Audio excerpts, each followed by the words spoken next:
Sakit bir meşədə Kuzuq adlı balaca kirpi yaşayırdı. O gəzməyi və yeni cığırları kəşf etməyi çox sevirdi.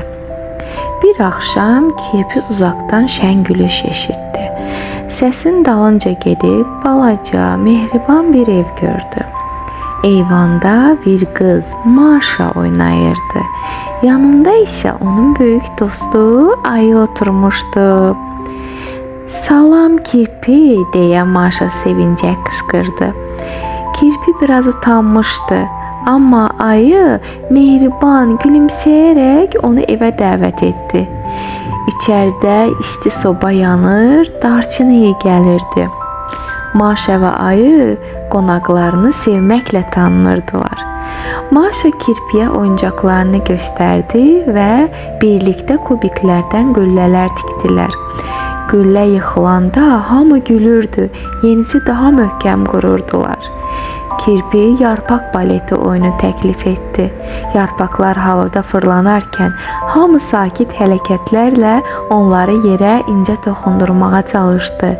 Oyun həm şən, həm də sakitləşdirici idi. Bu arada ayı mətbəxdə bal ilə isti süd hazırlayırdı. Hər kəs kiçik fincanlara payladı. Axşamlar bədəni isidir, qəlbi sakitləşdirir. Kirpi kiçik yudumlarla içdi.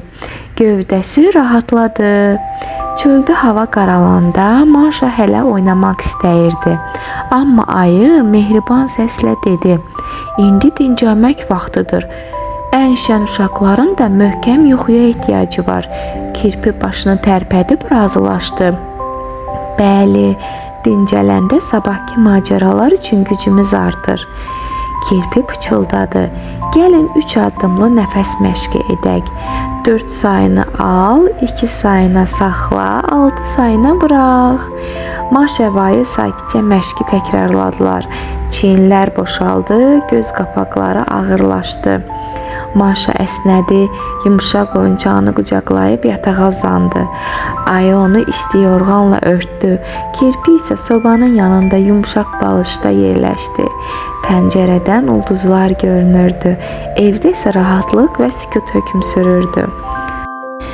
"Bugün möhtəşəm idi", dedi kirpi Kuzuq pıçıltı ilə. "Yuxular da sehirli macəralar ola bilər." Maşa gülümsədi. Ayı başını tərpətdi. Bir qədər sonra hər üçü şirin-şirin yuxuya getdi və sabahki gün üçün güc topladılar.